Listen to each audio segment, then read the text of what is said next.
So as we know, Fulgrim is returning to the setting very soon with his own novel, and with the return of the Emperor's Children models to the game. But that leaves me with one question, at least one lore question. What is Fulgrim going to be doing going forward? We know that he's probably going to be attacking the Ultramarines because he's got the whole hatred of Guilliman. I could imagine maybe the Iron Hands being involved considering the history there, but it seems like a lot of the current Iron Hands don't actually remember the rivalry with the Emperor's Children. Either way, I want to look at a few theories of what Fulgrim might be getting up to going forward, as well as a personal theory of what I think will be happening with Fulgrim going forward. So without further ado, let's get into the video. Now, the first thing I want to get out of the way is saying that Clone Grim and that entire plot point with the clone of Fulgrim will not be coming back, unfortunately. Games Workshop and Black Library themselves basically confirmed that that is staying hidden away in Drazin's vault. That was a way to get rid of the possibility of having two of the same Primarch in the setting, but not only that, but the actual author of the books that Clone Grim appears in, that being the Fabius Bible trilogy, were written by Josh Reynolds, and he no longer seems to be writing for Black Library. The last book he released was the end of the the Fabius Bible trilogy. That was in 2020. So I don't think that they're going to be touching that, as they have previously stated when a writer makes something in the books, they usually leave it to that writer unless it's an ongoing series. It's similar to how all of the John Grammaticus character moments happen in the books written by Dan Abnett, and no one else has really touched the character of John Grammaticus in the same way that no one is probably going to be touching the character of the Clone Grim. But with that out of the way, I can see 2, possibly 3 storylines that they can take Fulgrim down. Now, you have the obvious ones of going after Guilliman, going after the Lion, going after both of them, seeing what happens there.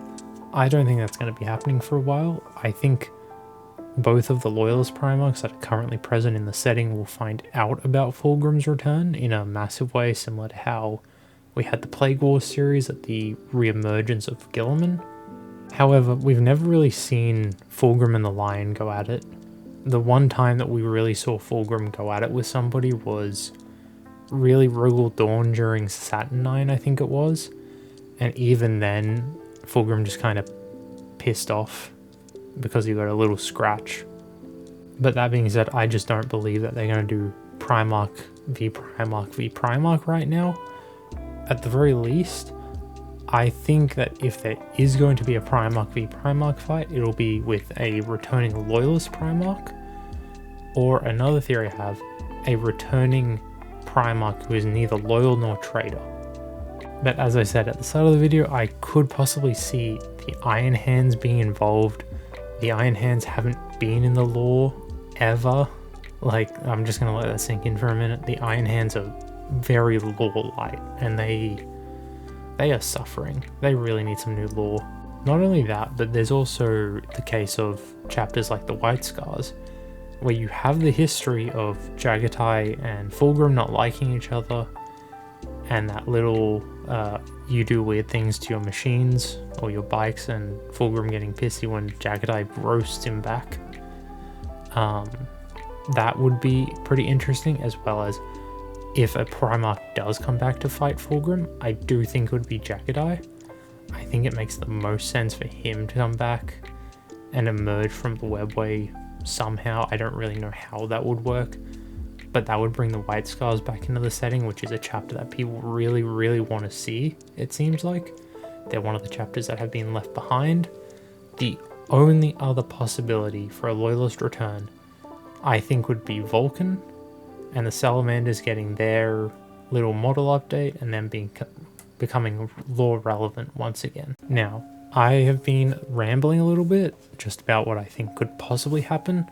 However, there is one storyline in my head that makes way too much sense and would fit perfectly into where the setting currently sits.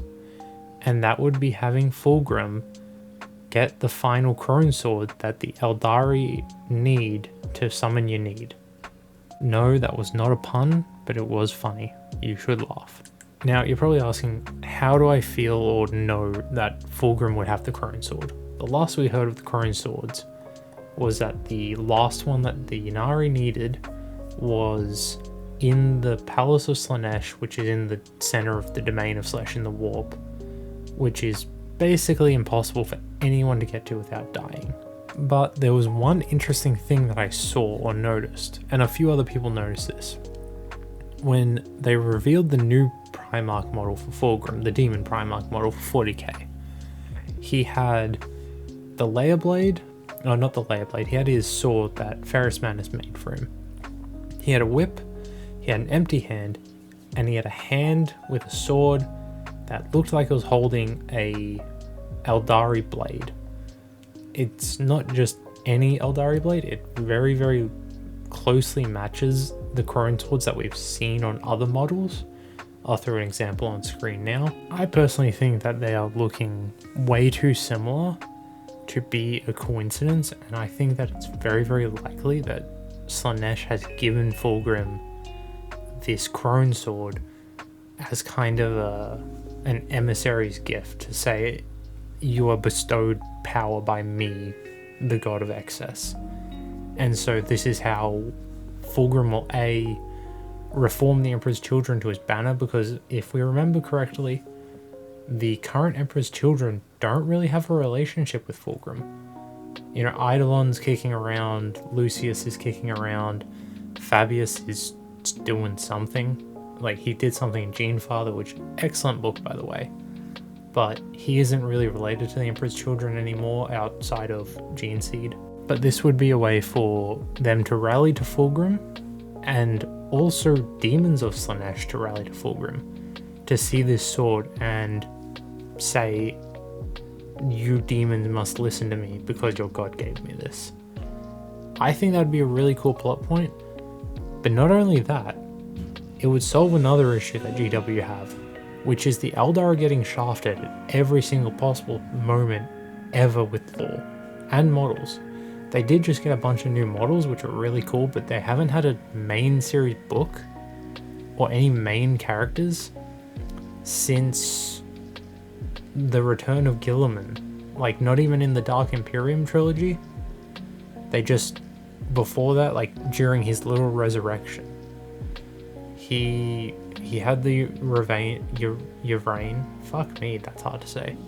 He had Yvraine there with him, and that was about it. And then she's kind of disappeared from the setting. The Ynnari have disappeared from the setting. They don't seem like they're coming back anytime soon, which is a big disappointment because that's a really cool storyline. And if I'm being honest, I have another theory that links to all this, which I will, if you guys want, I can make a more detailed video on it. But basically, my whole idea of things are that because Slaanesh's birth made the Eye of Terror, which is what the Great Rift is, if it wasn't for the Necron Pylon network, the Great Rift would have been a thing always. If they summon Ynid, summon the Eldari God of Death, that God of Death doesn't kill Slaanesh, because Slaanesh, I don't think, can die. I don't think a Chaos God can die in actual terms. It would more be like what happens to Sauron at the end of The Lord of the Rings. He doesn't die, he just fades away to such little existence that he can never return. And I think that's what they'll do with Slaanesh. They would trap her like they did in Age of Sigmar. And this would close the Great Rift. But at the same time, Cole does his thing, and that would fuck with time, and I believe that could lead into a Necron-focused enemy while Chaos is reeling from the closing of the Great Rift. You can get rid of Chaos and the Space Marines for a while. You can return them later as stronger, more warp-tainted, that type of thing. But you get rid of Chaos for a little bit because we're all sick of the Chaos storylines. The Necrons can take over the main focus, and Cole's Pylon network thing can fuck up and make time pockets where they can lead back to the golden age of humanity, and that you can introduce so many wild things that way. But regardless of what actually happens, and I'm excited to get my hands on the new Fulgrim book. I think it's a great thing having almost all of the Demon Primarchs back in the setting. We've got the 4 Chaos God Primarchs. Perturabo is kind of active, I think. I don't really know what's going on with Purdy. Lorgar is still sticking things in his butt in his tower while Corvus Corax sits outside and crows. So that'll probably come at some point. I really wish Lorgar would come back because I feel like he would be a great antagonist for especially Guilliman, considering their history, and Calth. Because, you know, that would be still pretty fresh for Guilliman. But regardless, let me know what you guys think in the comments. This is a different style of video to what I'm used to making. I'm hoping this works.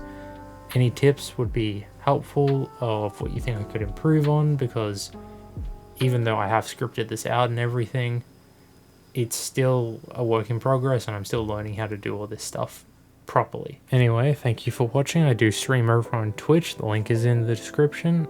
I love you all and I hope you have a wonderful day.